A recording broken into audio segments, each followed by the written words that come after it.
and girls, I'm excited. I think we got the schedule leak. This coming by way of Mr. Matt O'Leary. If you guys checked out the Talking Jets panel tonight that aired a few hours ago, we had the first 5 games reported by Jet Nation through some of their sources, and it actually aligned with the sources that we heard from O'Leary. This has matched up to stuff in the past, so I do believe this is the actual schedule. So we're going to get into that. I want to give you guys my record prediction, my thoughts on the schedule, but before we do that, I want to thank the sponsor of this video. Before we hop into the rest of this video, I want to thank the sponsor of the channel, Mando. Just because some of my draft picks stink doesn't mean you have to stink, and that's what Mando's here to help you achieve.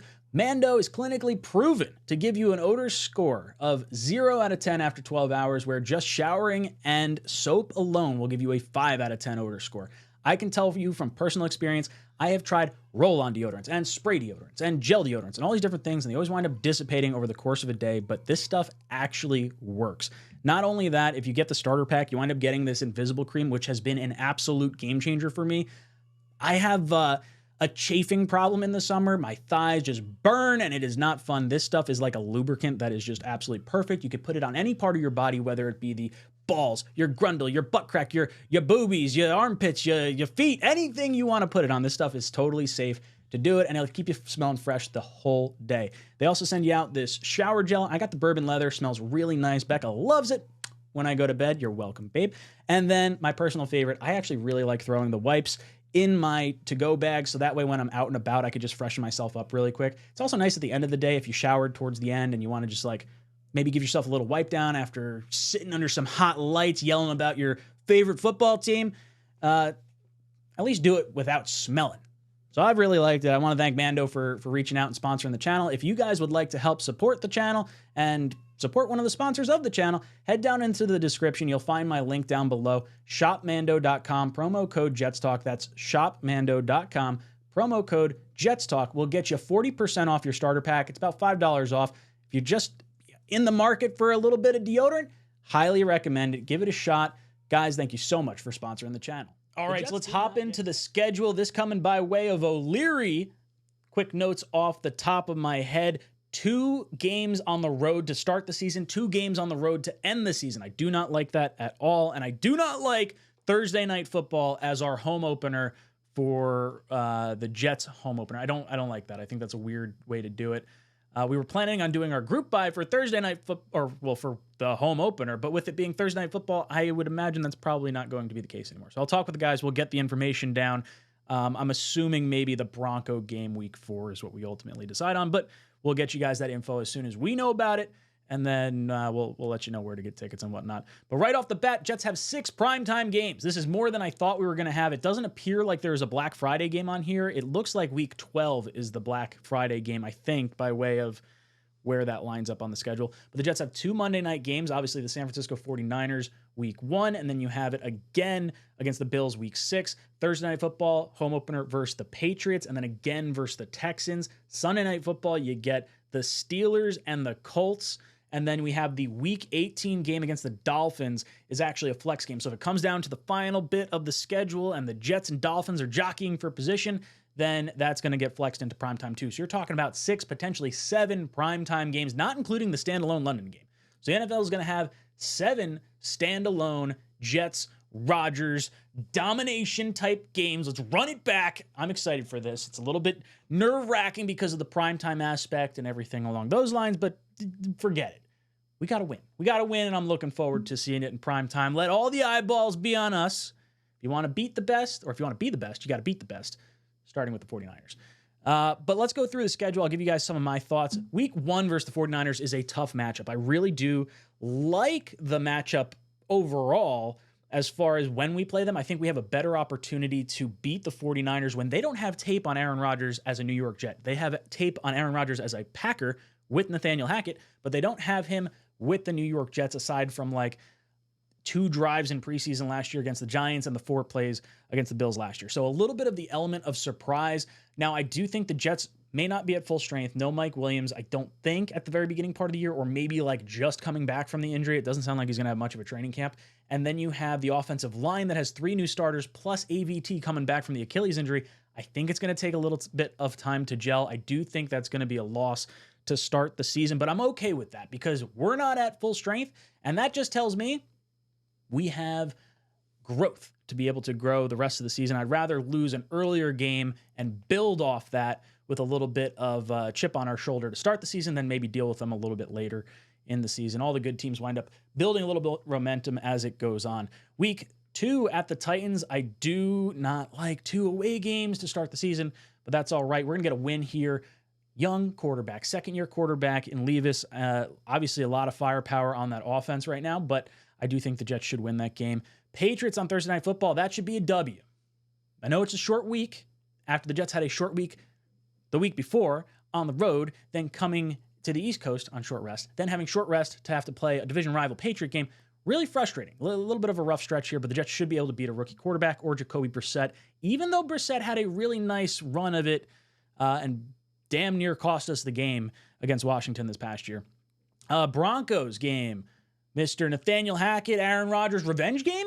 Maybe against the Denver Broncos and Sean Payton. Maybe that was the game last year, but I think Rodgers coming back this year. It'd be nice to drop a 70 burger on these mother truckers. So very much looking forward to teabagging the Broncos. Vikings in London. We said this was probably going to be something that was going to happen, whether it be the Vikings or the Jaguars. Both teams, away teams for us. Both those teams had London games. This makes all the sense in the world. We could be facing Sammy Darnold and potentially Zach Wilson in back-to-back games. It's a W. And if not, we're facing rookies. This defense is going to cause them all sorts of hell.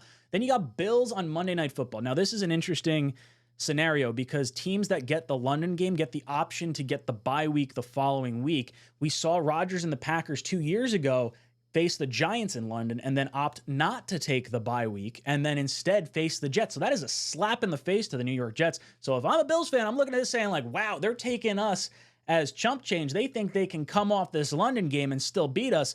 Now, it is a Monday night game, so you get that one extra day of rest, so maybe like semi-mini bye almost to some degree. But I do think the short rest is going to hurt us.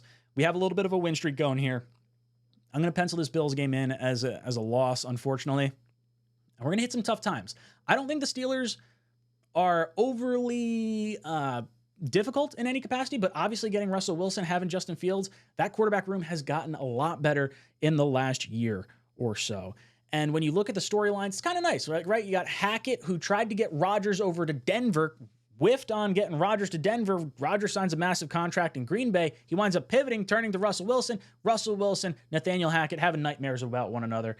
Going to be a whole bunch of storylines there. But I'm going to say this is a sneaky loss for the New York Jets on Sunday Night Football. I don't love losing in back-to-back primetime games, but I think there could be some degree of concern. And honestly, look, if I'm sitting here today, I could say, looking at all these teams, I think the Jets should be able to win any of these games. But I think just with the ebbs and flows of the season, that's where I'd probably go on that one.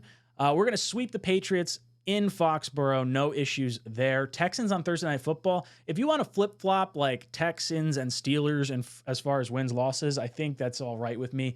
Both those games are going to be incredibly tough. As much as the Steelers are not like a dominant team, I think that roster is really, really good, and I really like Mike Tomlin.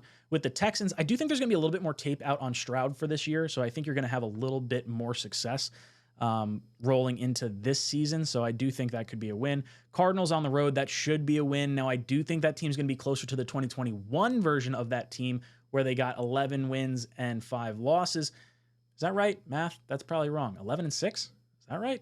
I don't know. Games screw me up. But Cardinals going to be better, closer to the 2021 season because Kyler is now a year removed from that injury. Remember, he tore his ACL towards the ending part. I think it was beginning of December in 2022.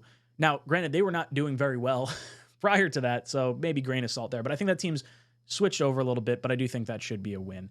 Colts on Sunday Night Football, still a young quarterback. I think it's going to be basically classify him as a rookie. He played, maybe half the season last year. So Anthony Richardson going to be a W for the New York Jets. We're going to win the bye week. We're going to have some Thanksgiving turkey, assuming that's the right week. Seahawks coming out of the bye. That's going to be a win. Victory for the New York Jets. West Coast team coming to the East Coast. Always a tough, tall task for them. And I think the Jets on longer rest are going to be able to look pretty good coming out of that bye. Dolphins at home versus the Jets. Going to be some chillier weather during this time of year. Dolphins not too hot against winning teams in cold weather. Jets going to get a W there. Then we face the Jaguars down in Jacksonville. That's going to be a W. I do think, look, Trevor Lawrence is trending up. He's clearly the best quarterback from that draft class, but I think I think the Jets are just better. I honestly do. I think you could look at most of these teams and just say, oh, look, the Jets have the better roster right now. Rams, home closer, final game of the season. I'm going to pencil this in as a loss. I really like Sean McVay. I really like Matt Stafford. I think them having LaFleur on their staff might be able to provide some level of insight into what we like to do as a defense. And I could see them coming on the road and needing a game after the Jets just went on a crazy win streak right here. That's what, 7 games in a row? When's the last time we had a 7-game win streak as a team? Few and far between. Then I have us getting a W up against Buffalo. We return the favor in Buffalo. Obviously, I don't like facing division rivals on the road to end the season at the end of the game. But we clinch the division against Buffalo here, sitting at a cool, what is that? 4 wins, 17 games, carry the 1. Math, 12-5? 12-4. We're at 12-4 right now. And then I think the Jets wind up resting starters because playoff seeding is going to be set, and we wind up dropping an L, the final game of the season, for the Dolphins, who, let's be honest, they're not going to make the playoffs. They're going to fall apart. They're going to be completely implode. That's what we're expecting. I hope so, at least. That's a dangerous team. I do think the Dolphins are pretty tough, and it could come down to a situation where the Jets need to knock the Dolphins out of the playoffs, but have already secured their playoff spot. So do you wind up forcing your players to play to knock out a division rival that could cause you some problems in the playoffs? Or do you allow to rest your starters and then get your home playoff game and potentially face the Dolphins if the seeding works out that way?